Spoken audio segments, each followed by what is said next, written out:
The last part, the next question is, we're looking at coronavirus. Okay. Yeah, it's a medical incident, but it has affected the tech world in a very, very significant ways. A couple of events have been cancelled. Apple, Microsoft, True. Google, and a lot of conferences have gone down. In fact, a lot of companies outside of Africa have encouraged their staffs to work from home. You don't even need to be encouraged. You're either safe or you're dead.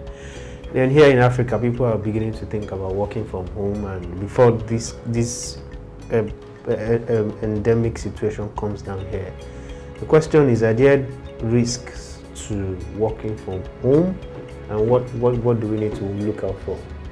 Okay, thank you for that question. It's actually very, very important because the issue of coronavirus and cybersecurity creates a very huge concern. Now, how does it create a huge concern? When you're in the confines of your office environments, your activities are limited by so many security controls and compensatory controls, technical, operational. When you go to a bank, you can see the screen, it's here, custom, you understand? When you want to download files or access pages that are not going to bring in business and does not have any business benefit with the company internet, you see your IDS blocks you.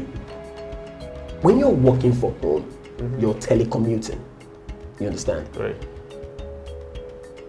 People are using the most, in people's house are the most unsecure Wi-Fi routers. People are using their phone to Theta, MTN to connect to corporate office. If you're browsing with your own laptop, one pop-up will come. Your phone, now you're at home, working from home, your son can use your laptop to play video game. Your house help can use it to finish assignments. This causes huge concerns for the corporate world. Now, you may not know the level of this concern until you become a victim of ransomware. Imagine working from home and you connect to your Office VPN, and now Google has launched a new browser. You need to be in the office for your AD to update your browser. Now you're not using that updated browser and you become a victim of a remote code execution attack or a ransomware attack. Where do you start from? And you're still going to work on official one of the most unfortunate days for you to be a victim of cybersecurity attack in Nigeria or anywhere in the world is on weekends. You know why? You're responsible. When you're seeing debit alert on your phone on a Sunday, you have to wait till just Monday. be looking at your phone and be swearing for the person.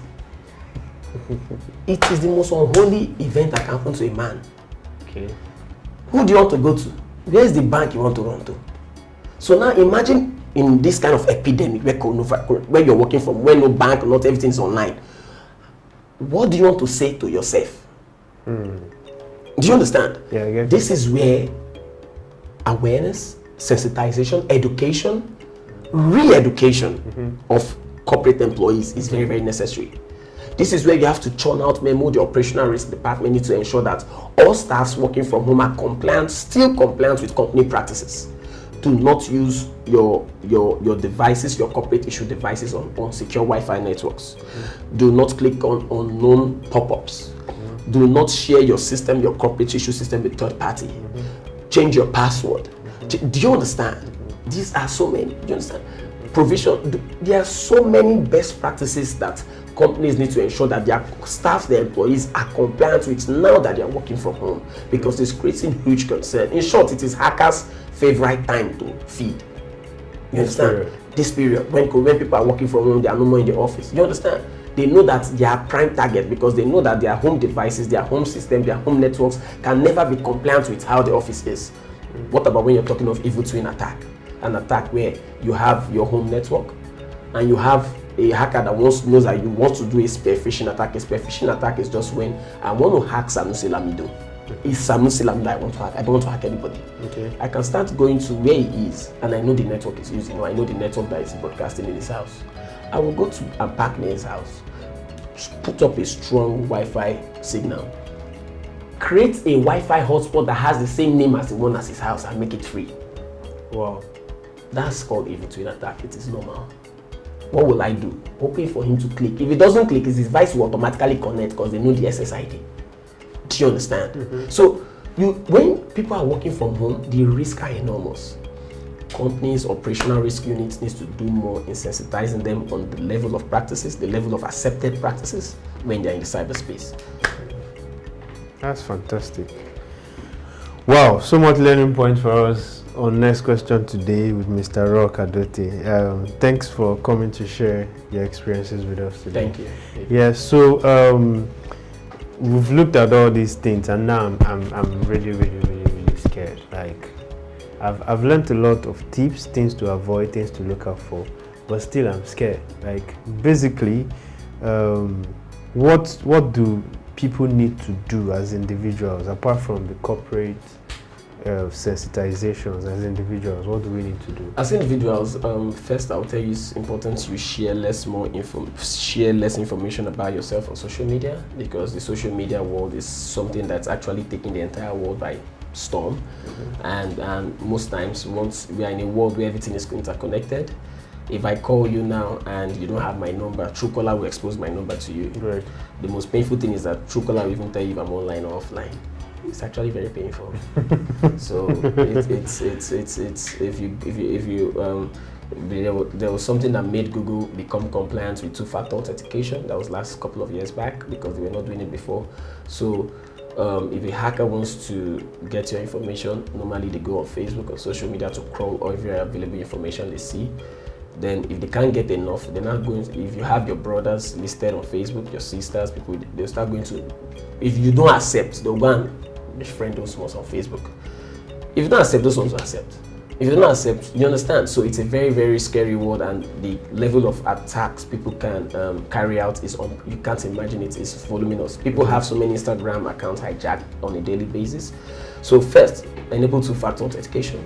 Do not share too much on social media. When you share too much on social media, you become a victim of countless level vectors of cyber attacks. Okay.